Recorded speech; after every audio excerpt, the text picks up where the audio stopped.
Oh no! In-export niya yung ano, kanina pa. Hindi naman. Nag-glitch lang. Can you check the sounds?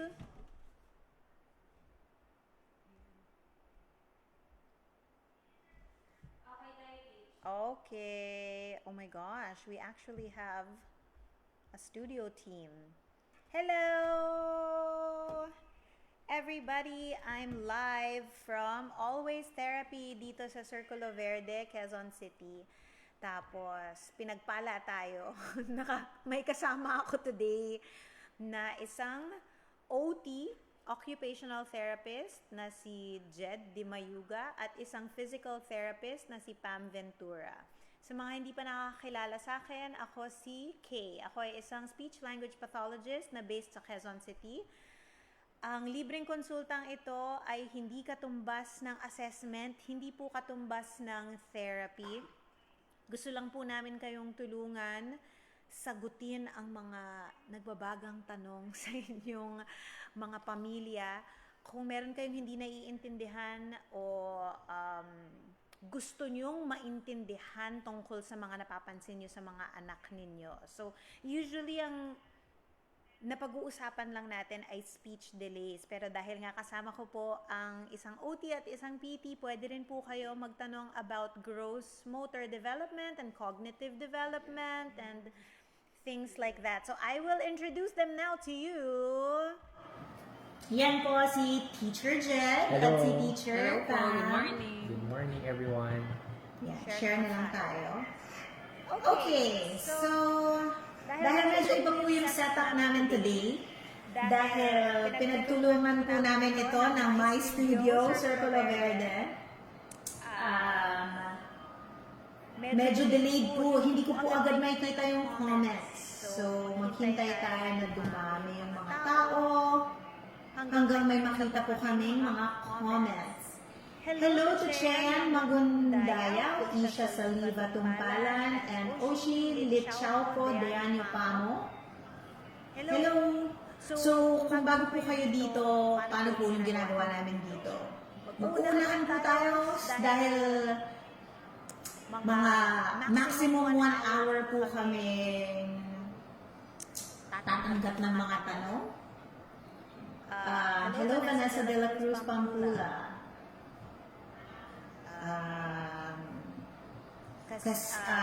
By ano po kasi, kailangan maghahanda na po kami sa mga next namin na kliyente. So kung meron po kayong mga tanong tungkol sa mga baby ninyo, hindi kayo sure kung ano ang ibig sabihin ng speech delay, paano ko malalaman kung ano ang dapat nakikita ko na sa baby ko na 6 months old, for example, go ahead and we will try to help you as much as we can. Again, we are live streaming from Always Therapy dito sa QC.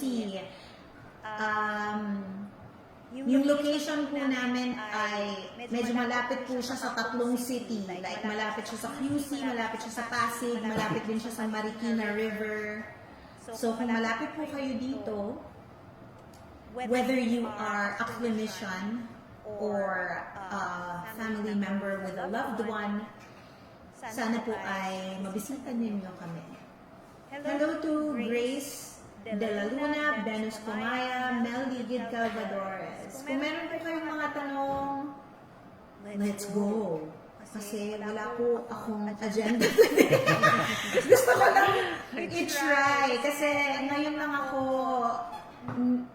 swinerte na may free time po kami together. Kami ni Teacher Jed at ni Teacher Pam.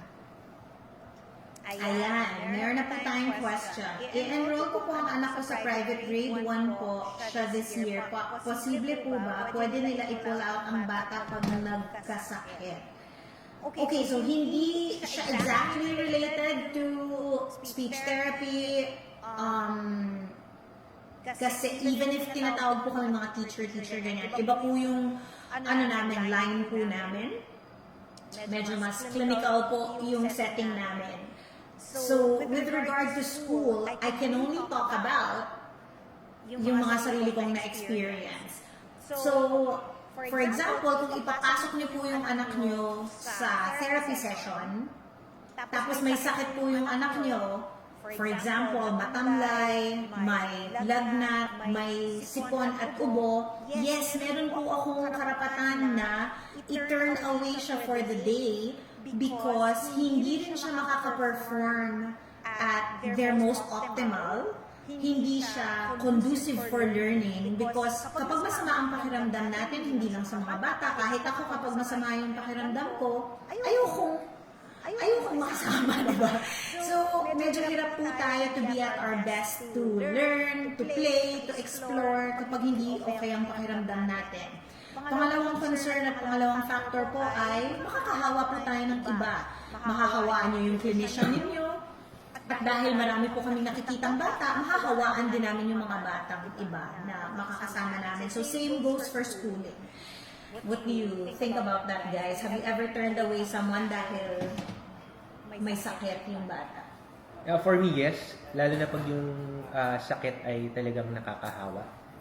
Like yung hand and foot mouth disease. Sometimes may mga kids na when we take them in, napapansin namin may mga signs sila ng mga ganun. So, we need to also protect the other clients then, other children, and also the therapists also.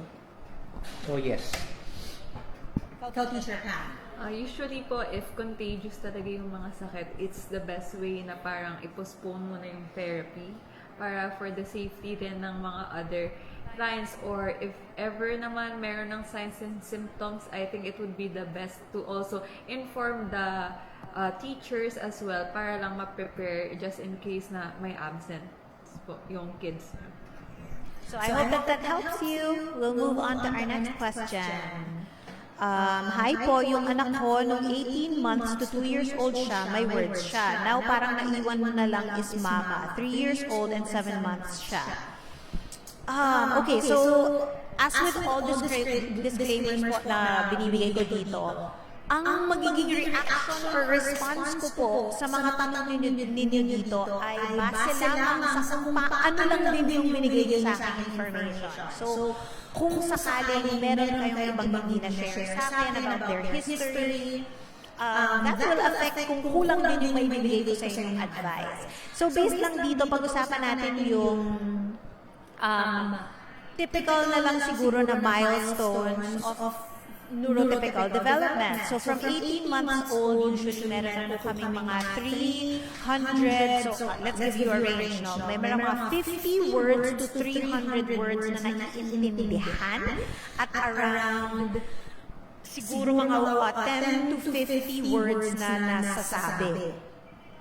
So, I want you also to check kasi hindi po specific yung pag-describe niyo po sa akin dito na meron na siyang words, pero ngayon mama na lang. So, I also want you to observe mga ilang words na yung mga nasabi niya by 18 months to 2 years old na ngayon mama na lang nung nasasabi niya.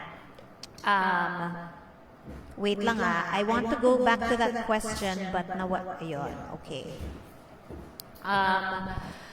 So, usually, kapag nakakita tayo ng skills na present na dati, tapos either they stop doing it or naging mas madalang, I want us to continue observing if there had been a big change in your lifestyle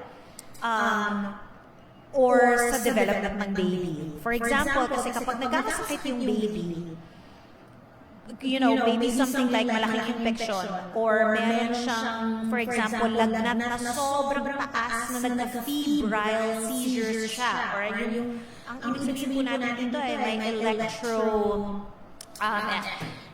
firings of the neurons in the brain kapag sobrang taas nung fever. That, syempre, because electric firing siya in the brain, sometimes it affects other areas like momentarily hindi parang nagkaka-regression tayo of skills. Regression is just what we call, what I already described. Meron ng skills na observe or na-exhibit before and then parang nawala. So kung may ganyan po tayong observation, check kung merong napagdaanang malubhang sakit or sometimes a big lifestyle change like naglipat kayo ng bahay. So naninibago yung baby dun sa bago ninyong environment. Those things can affect what appear to be regression of skills. So any input from our OT and our PT? Possible po, for example, din yung mga seizures, ganyan.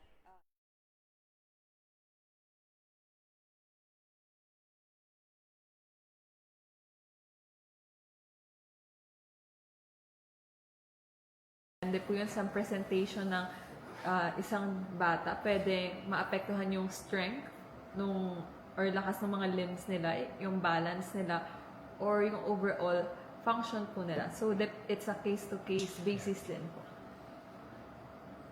Ikaw, Jed, do you have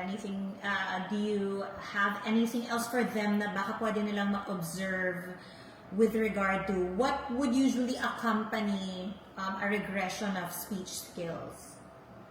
For speech skills, So for example, diba, kunyari napansin nila na dati marami na siyang words na nasasabi, tapos ngayon, isa na lang. So, usually kapag nangyari yung ganon, meron pa bang other things to watch out for? Like, naapektuhan bang eating kaya? Or I guess if may nangyari in the environment siguro, like, I think you mentioned it a while ago na if may major changes, I think for us OTs yun yung tinitingnan namin if nagkaroon ng changes in terms of skills or may skills na nawala.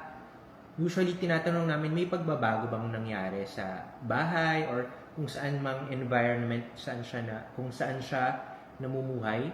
Usually doon namin sinecheck. Pero in relation to that also, meron din talagang mga cases, especially with kids with autism, na talagang nawawala yung mga skills as they age. So, before kasi meron tayong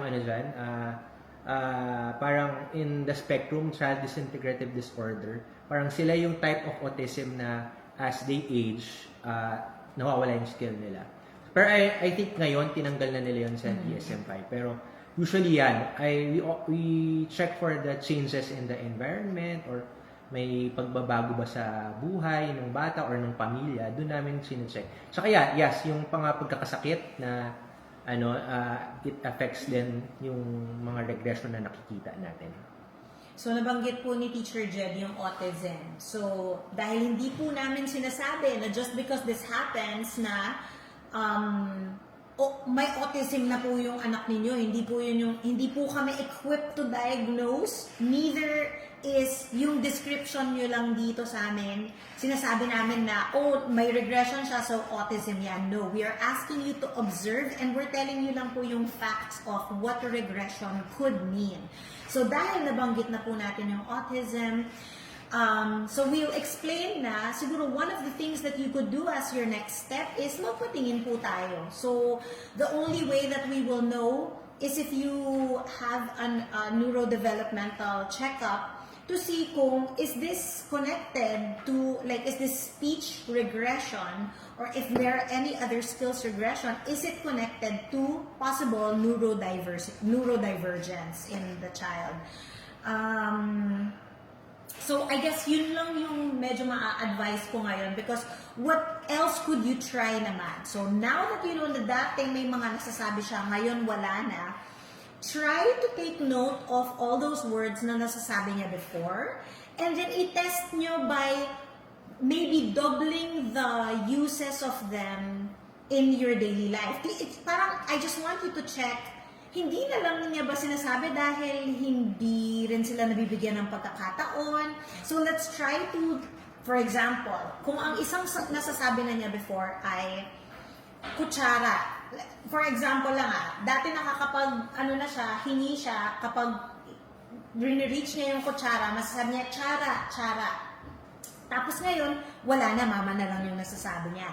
So why don't you try, for example, pausing. Nakikita mo na, gagayan siya, tapos wala na siyang sinasabi, di niya sinasabi yung tsara. Try niyong sabihin, gusto mong abutin ni mami yung kutsara? Ito na, yung kutsara. So give them more of that pause, that opportunity na, andyan ka ba? Is it still lying, in their brain? Tapos nahihirapan lang ba sila to retrieve it because there's no opportunity or posibleng dahil kapag gumaganyan sila, binibigay nyo na agad, ay, hindi ko na pala kailangan sabihin yung kutsara. So there are so many things that could be happening here. But I hope that part of yung mga susunod na hakbang ninyo is mapatingin po natin because we want to check what the underlying cause is para mas masolusyonan po natin yung naoobserbahan ninyo. Do you have anything to add or do you want us to read another question? I think we're good with that question. Okay, so guys, medyo iba lang yung dahil dati, yung ginagamit kong program, nakikita ko yung comments katabi ng mukha ko. Ngayon guys, hindi. Tapos parang tumatalon yung mga ibang comments. So, I'm so sorry if mas-skip ko yung, kunyari may mas nauna. Feeling ko hindi sequential to. Kasi may sinagot ako na wala na siya dito na kanina. Alright. Pero gusto ko, so I know that a lot of you guys are asking about speech-related stuff because it's me, ha? But I also want to take advantage na nandito po yung friends kong sina Jed and Pam. So, I'm going to try to see if meron tayong tanong that are specifically related to Jed and Pam. Ito. Hi po, teacher. 3 years old anak ko, di pa siya marunong magsalita. Lumilingon minsan pag tinatawag, minsan din di makikinig. Po. Wait lang. Magalit. Magalit po, mangangagat pag di niya makuha ang gusto niya. I think, yun, medyo nahihirapan lang ako to read the shortcuts. But I think I'm going to summarize to see if, kasi kung ito yung naiintindihan ko. So, di marunong magsalita, minsan lang lumilingon kapag tinatawag, minsan din hindi nakikinig, nagagalit, at kapag galit, nangangagat pag di makuha ang gusto niya. So for this one, I want to ask Teacher Jed first, because the most important thing that I want to preface this question with is, lahat kasi, OT, PT, SLP, sobrang magkakabit po nung practice namin. We just specialize in, like niche parts of them. But I'm going to defer to Jed. Kasi dun sa nabanggit mong kung paano siya magalit. Because I want to see if there are ways to help regulate that behavior before we go to the speech and language aspect. Is that okay? Alright, sige. So, at 3 years old, hindi siya marunong magsalita, lumilingon minsan pag tinatawag. So, parang ang dating ay parang hindi agad siya nagre-respond, when you call the child. Tapos, pag galit po ay nangangagat pag di niya makuha ang gusto niya. Alright, sige. So, I'm gonna start with paglingon.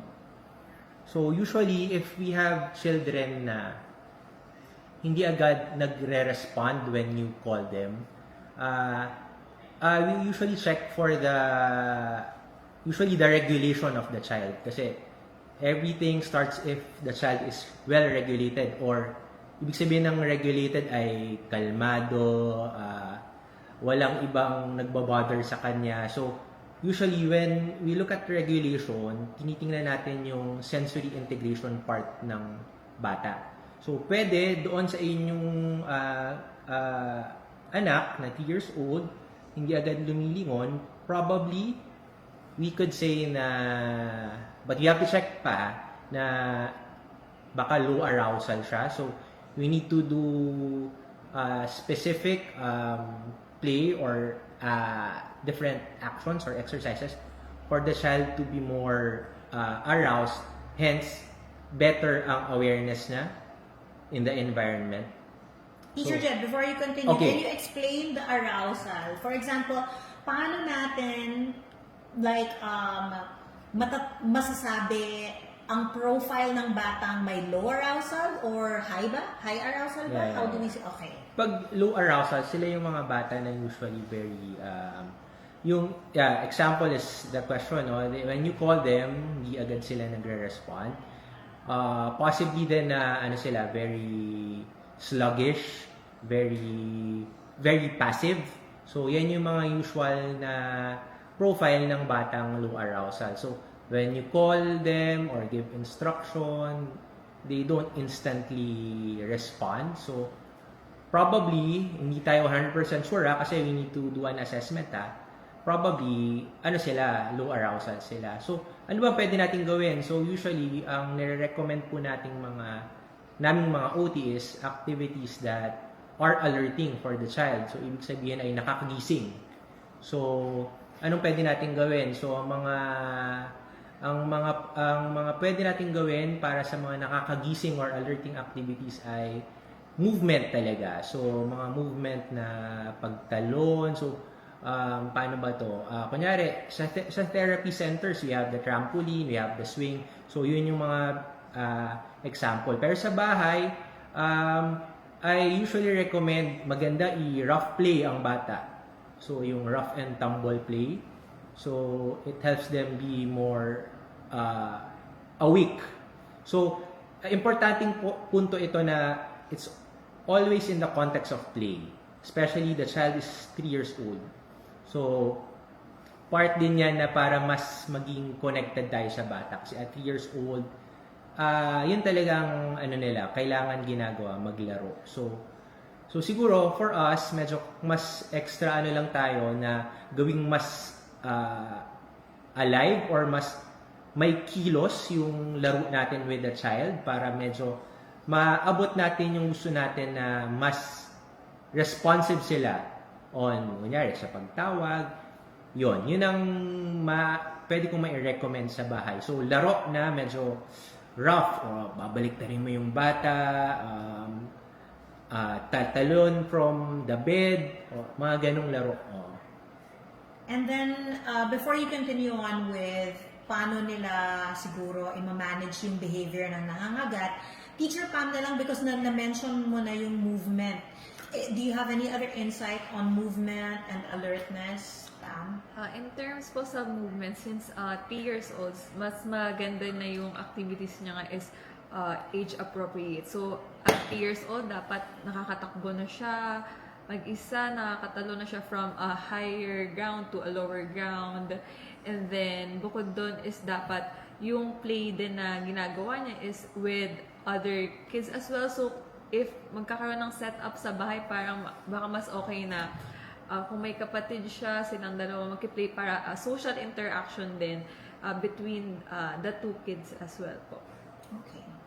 So, I just wanna, I guess, add to that, kasi nabanggit niya na parang at 3 years old, meron tayong expected set of skills such as being able to jump from a higher place. Pero, because we don't know your child, you need to try answering that with your own observation. So, tignan nyo din na, is it just hindi pa siya masyadong magsalita, or yung profile ba niya is also hindi pa rin siya masyadong nakakagalaw in the manners na na-describe ni Teacher Pam, like hirap pa ba siyang tumalon from, let's say, a chair to the ground, diba? Then that would show that meron din siyang difficulty with gross motor movements and not just dun sa pagsasalita. And then I'll give it back to Teacher Jed. And actually, Teacher Pam, if you have input also on kapag nagagalit siya, nangangagat. So, ikaw, how would you respond to batang nangangagat? Sa aking palagay, itong pangangagat, correct me if I'm wrong, Teacher Kay. Sige, go. Parang for me, it's a function of communication din, no? So, siguro may mga bagay na hindi niya ma-express din, kaya ang paraan niya ay hindi masyadong, we call it adaptive, or hindi masyadong tama na way. So, siguro, with this, ang ginagawa namin usually sa pangangagat, usually, we block it. Kasi syempre, ang pangangagat ay isang behavior na hindi natin gustong makita sa ating mga anak. Pero, Kanino? yeah. Kagatin mo ako. Totoo. Pero we also need to help the child develop siguro ang mas adaptive na response. Kunyari, yun nga, nag-show sila ng frustration.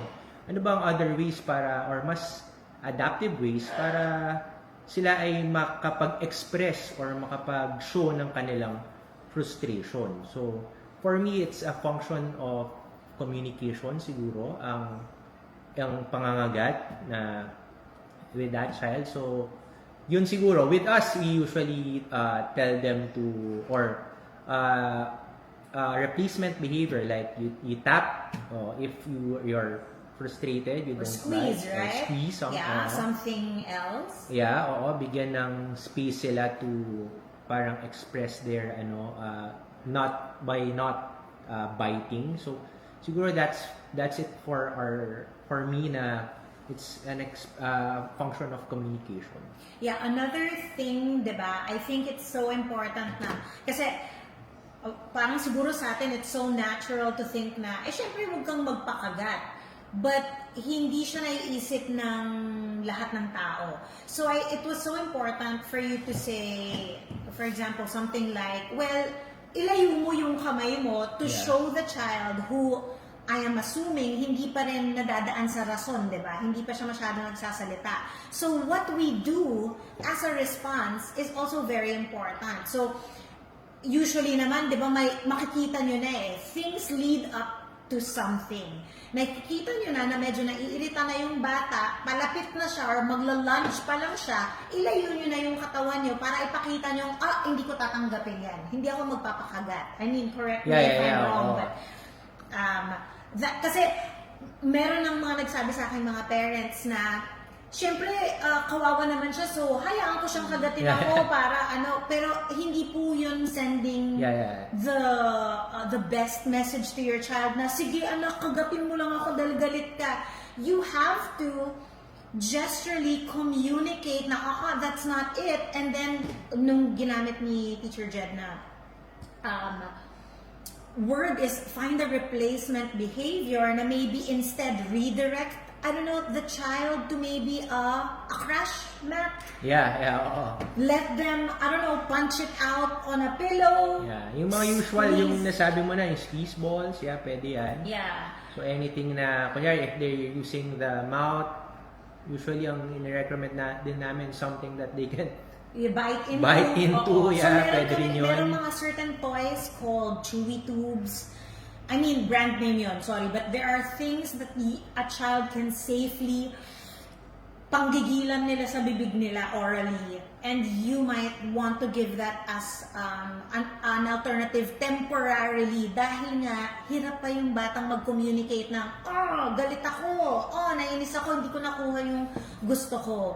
So, I guess, let's go deeper into co-regulation. Yeah. And maybe you can talk about that a little more. So, ayan, ang co-regulation, medyo it's a concept na nagiging mas popular ngayon kasi ang sinasabi lang nito ay, kunwari meron tayong anak na nahihirapan. So, ang manifestation ng nahihirapan sila ay nagtatantrum sila, umiiyak sila.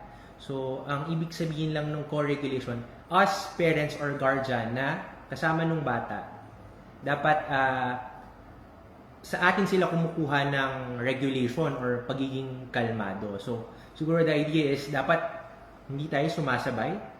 So, you can add kung hindi tayo sumasabay doon sa heightened emotion ng bata. So, dapat makita ng mga bata na tayo ay kalmado, nandoon tayo para sa kanila, at hindi rin tayo yung, kasi naiintindihan din namin na minsan talagang ano na rin tayo, na iirita na rin, or tayo ay nasa Ikaw na yung dysregulated. Oo. Pero isipin natin na meron tayong dysregulated na anak or kasama sa bahay, hindi ito makakatulong if tayo as the guardians or the parents ay we're sharing the same feeling. So dapat tayo ay magtitimpi or tayo ay magko-control ng ating emotions, kasi ang nakikita rin ito ng bata, nararamdaman ito ng mga bata.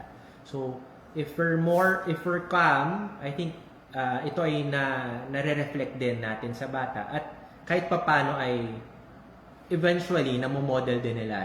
Yun ang the idea of it. Am I correct, Mr. Kia? I think kung hindi pa, let's give an example of co-regulation where yung pagtitimpi, it helps na nagtitimpi talaga tayo, because I think actually yun yung pinaka-benefit ng napunta ako in a therapy setting, kasi I used to have such difficulties with my own emotions, but knowing that I have to be the more regulated adult with a child has really helped me develop patience and just awareness na, okay, that's not what the world needs, that's not what this child needs. So, a more concrete example, for example, may nakikita kasi kaming mga parents na, kinagat ako, so kakagatin din kita para makita mo na Masakit ganito to. ang feeling ng kinakagat. Hindi po ganun ang co-regulation, because once you do that, the message you are communicating there is, di okay lang palang pwede lang kumagat. Nahirapan ako. Okay lang palang mangagat kasi kinagat din ako ni mommy. So, yun na nga. So we, in that precise moment, ang dami nating pwedeng choices. You can step away. Just show that I'm not letting you do that to my body. That's enough. And then another is go down to their eye level and just show them that you are breathing deeply para tingnan natin kung ma-observe nila na, si mami ito ginagawa. Usually mapapagaya ng mga bata when you're breathing very slowly. You can practice this with things like bubbles sa mga bata. So, si mami na bubbles. I need to calm down. Kuha tayong bubbles. Lalabas yung bubbles, syempre, may posibilidad pang, matuwa sila. Natanggal na yung utak nila dun sa kinagagalit nila. So, these are some techniques that you could do. And then, dahil nga hindi pa naman sila masyadong nagsasalita, just try to use very minimal communication, because sometimes talking too much and explaining too much in that moment is adding mental and language load to that child who is already having a hard time. So, sometimes just quiet and calm is one of the better ways to start and then think about replacement behaviors. With regard to the other things, medyo mahirap i-wrap up. Ang dami-dami po, ang laman-laman po kasi nung question na yon. But I remember that one of the things was hindi lumilingon kapag tinatawag, or minsan balik ako to just speech and language therapy. From my lens, the first thing that I would ask you to check is, nakakarinig ba yung bata? Mas lalo kung hindi pinanganak yung bata sa isang ospital kung saan meron tayong newborn screening at kasama po dyan ang hearing test. Kunyari, yung mga nagpa-midwife, di ba, sa bahay, wala po kasi kayong newborn screening. So, ang kailangan ko pong makita muna is, alam nyo ba kung naririnig kayo ng bata? So, let's say, checklist. Pero may newborn screening po siya, okay po ang hearing niya. Tandaan po natin that hearing impairment can happen anytime. Because our eardrums are very, very soft and fragile things. In a child, what can cause hearing impairment? Pwedeng malupit na congestion kapag masamang flu or sipon. So, meron, di ba, sometimes, sobrang congested or punong-puno ng mucus yung buong cavity ng bata, na yung pressure sa tenga, hindi na nare-release ng maayos dahil clogged nga yung nose, hanggang sobrang pressure na nag-pop yung eardrum ng bata. That can happen and cause hearing impairments.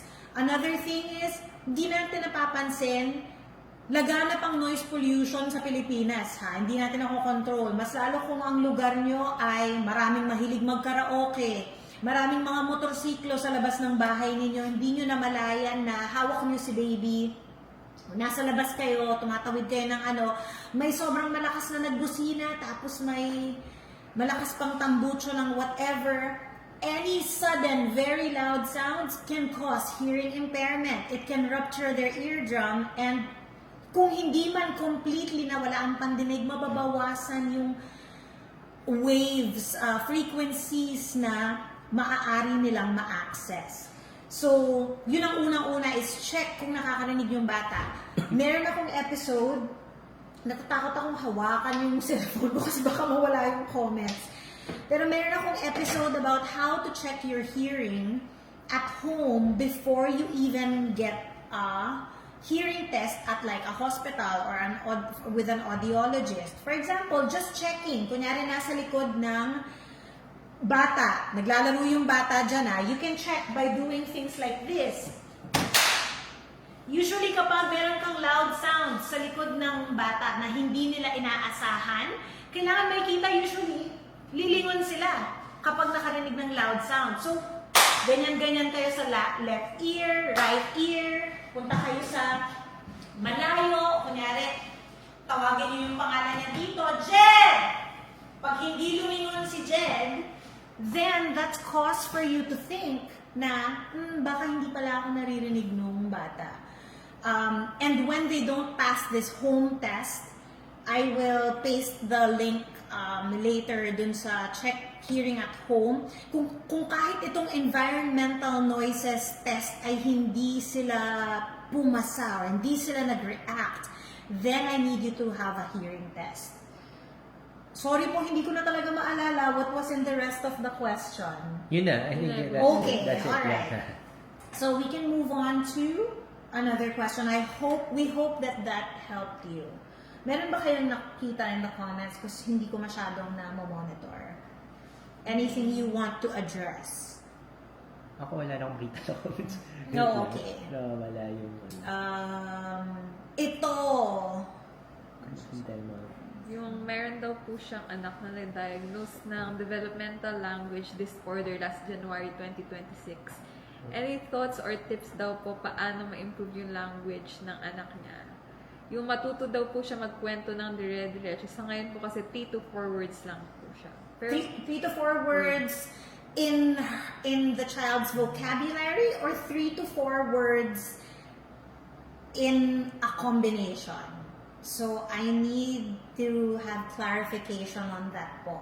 Kasi, do you mean meron siyang 3 to 4 words na nasasabi? Meaning, nasasabi niya ang mama, papa, dede, at cookie?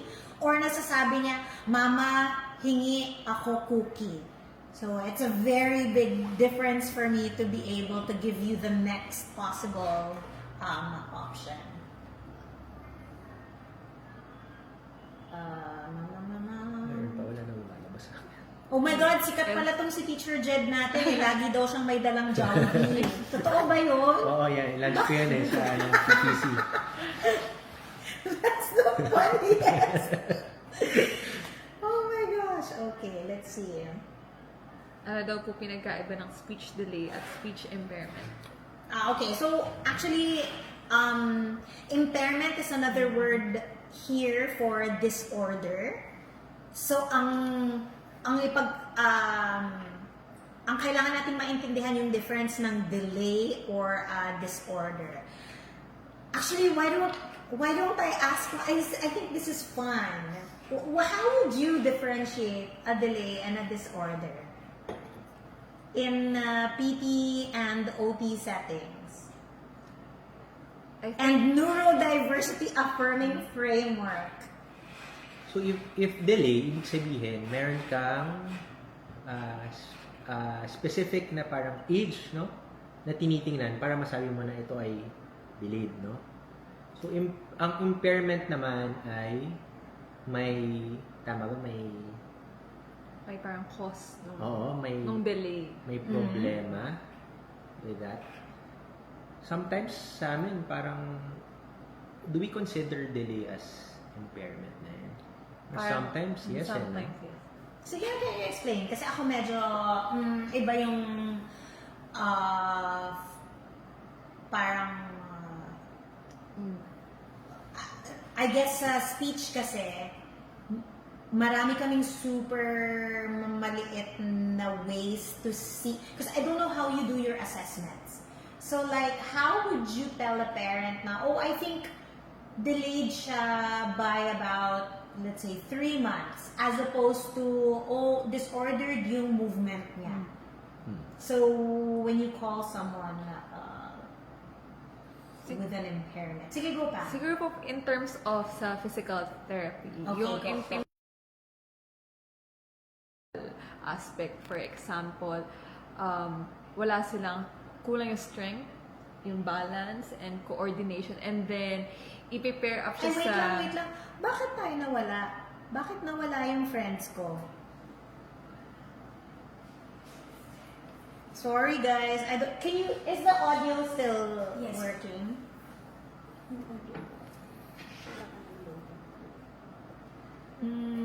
Pero naka-on pa naman siya.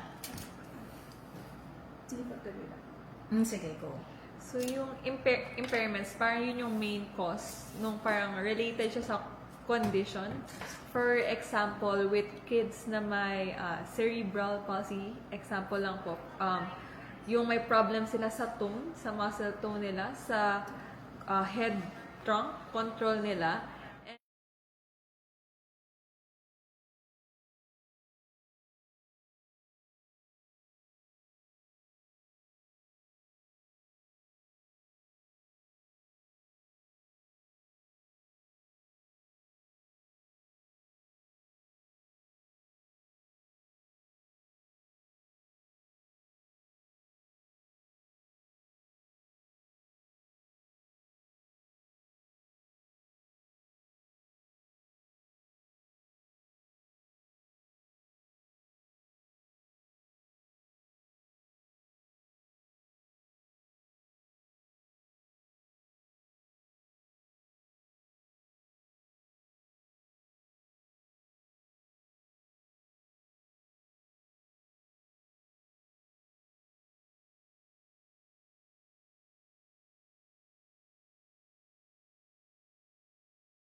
Hello? Ito po, may audio po ba to?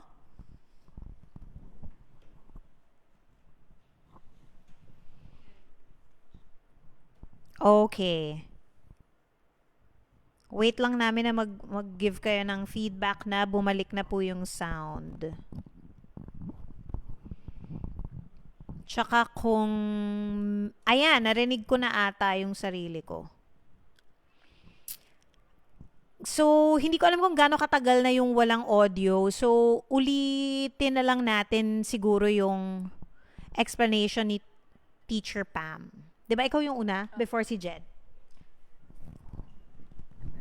So, yung in terms of sa physical therapy po, yung development nila as a child, yung motor abilities nila, yung impairments, masasabi natin sila as parang physiologic or yung mismong nangyari sa katawan. For example, kamusta ba yung lakas ng mga limbs nila, kamusta yung pag-balance nila as a kid, yung control nila sa head, sa trunk, yung mga ganong, yung endurance ng bata kapag kunwari mabilis ba siya mapagod. So yung mga impairments na yun na more physiologic, yun yung nakaka-apekto sa delays, kaya nagkakaroon ng delay. So kunwari for example, at the age of parang sa bata dapat mga 7-month-old, nakaka-roll na siya. So, kung hindi pa siya nakaka-roll, maaring yung effect, dahil yun sa mga impairments. So, parang yung impairments yung nagkakos nung delays in terms sa motor development po ng isang bata. Okay, and then Jed, you added something kanina. With the OTs naman, for us OTs, it can be said na usually the delays are manifestations of the underlying factors or impairment. So, kaya tayo nagkakaroon ng delay in terms, kunwari, in performance in dressing. These are the ADLs. It is because there are client factors or skills na probably kailangan pagtuunan ng pansin. So I think for me, we can look at it as the delay is the manifestation of probably a difficulty or an impairment. So yun ang I think for us. Yeah. Okay. So I see na kami dito. At saka maikli lang, hanggang dito lang kasi yung mic, so di teacher. Sorry. But yeah, so I agree.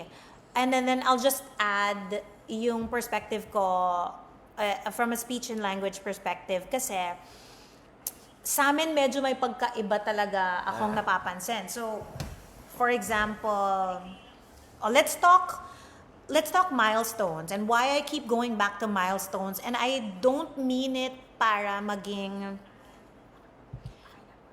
I don't mean for it to be like milestones are the standard na ito dapat yung nagagawa ng anak nyo. But they are based on the skills of most of the children around the world. Kasi constantly kapag may nanganganak, hospitals get data. The government gets data on, okay, ano yung mga napansing skills at birth, at this stage kapag nagpa-check up, etc., etc. These are what milestones come from. And that's why through the years, nag-iiba yung milestones. Not just for children, but even for grown people. Kasi nag-iiba yung mga expected milestones, for example, ng people to start getting hypertension or diabetes. So, milestones din yan throughout the lifetime, right? Pero sa children kasi, nakikita na natin na on average, ito yung mga skills na nakikita per age range. So let's say from 0 to 1, we expect children to, or not expect, but we observe that children have pretty much itong mga skills. From 1 to 2, pretty much ito yung mga skills na na-observe. And so, all of those skills in that age range are usually combined with the development of the other modes, like movement. So for example, how interconnected speech and language is, the development of language and speech with body stability. For example, alam ba natin kung bakit 6 months old tayo nagpapakain ng solids? Kasi yan yung time na medyo nakakaupo na ng isolated yung body kasi yung trunk stability, right? And then hindi na ganun yung ulo.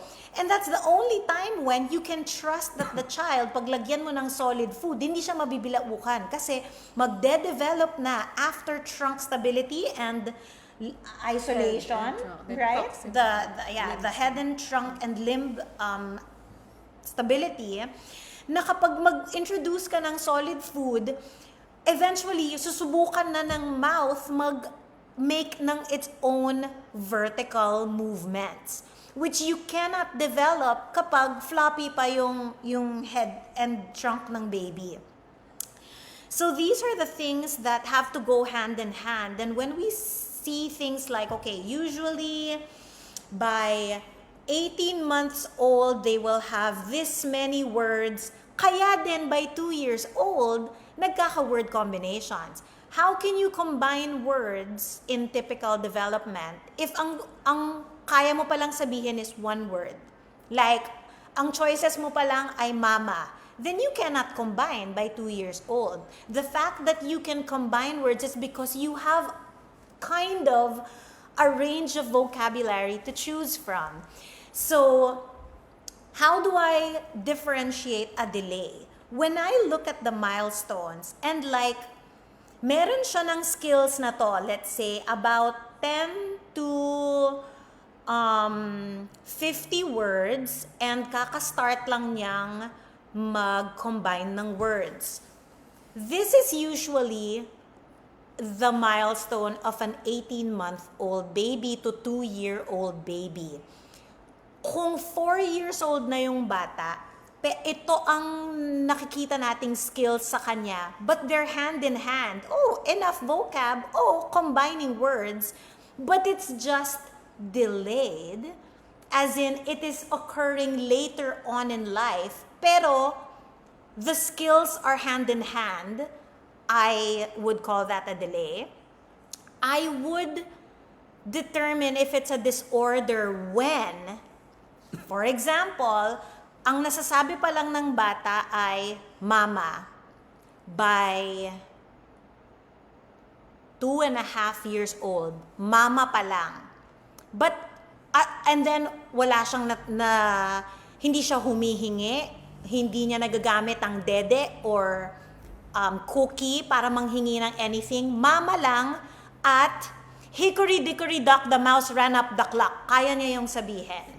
With mama. And these skills are so far apart. And that's when we can see that the order of their acquisition is not ordered in the typical way we understand it in patterns of development. And that's when I would determine, oh, the skills are disordered, not ordered in the typical way. Then what is causing this child to not request, not point to their head, shoulders, knees, and toes, but say hickory dickory dock the mouse ran up the clock clearly? That to me is what makes something more decidedly impaired or disordered. I mean, meron ba kayong ganong observations? For us, parang hindi ganun siya With speech. How you explain it. Pero yeah, it makes sense nga, no, na even the word disorder nga, it's not in order. Yeah. So I get your point about Inimbento ko lang yun, by the way. So I've never seen disorder described that way, but I always kasi had an icky feeling using disorder before. I think when I started learning about neurodiversity affirming frameworks, and I saw how the families reacted kapag sinabi kong, language disorder po yan. Tapos parang, I mean, obviously, ang sakit-sakit marinig na may disorder, yung loved one ko. So I love language. I love words. Like, gusto ko lang siya talaga. Yung mga, kung siguro may spelling bee, ako yung mga, what is the etymology of that word? It's just the geek in me na think, what makes it a disorder? How do I make people see that it shouldn't be a painful diagnosis? But we are just describing that's how the child's development is presenting. And we see this when there is an underlying cause. Like you said, my cleft lip and palate pala, my cerebral palsy pala, may difference in development pala as in ADHD or autism. And especially autism because it is the bulk of my caseload. And yung autism spectrum disorder is defined as a neurodevelopmental disorder, meaning talagang lumalabas yung mga differences in their development throughout their development. So, hindi siya makikita at birth, hindi siya makikita in utero, because nagmamanifest siya as the child progresses through life. So, ang haba ng explanation ko. But I hope na value added naman dun sa nagtanong. Anything else you want to add to that? I think, feeling ko, no, regardless of how you say it, it's delay or impairment or disorder. No?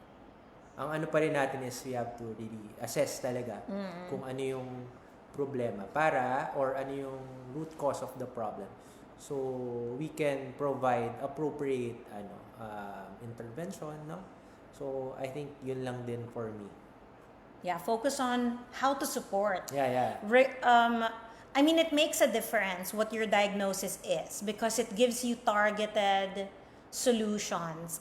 But I think what Teacher Jed is trying to say is that don't get stuck on the labels. Find the difficulty and Work from. yes, exactly. Work from there.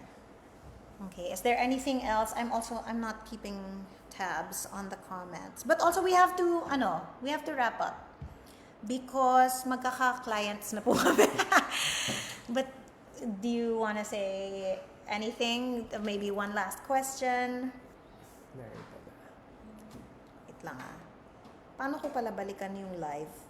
Ito pala.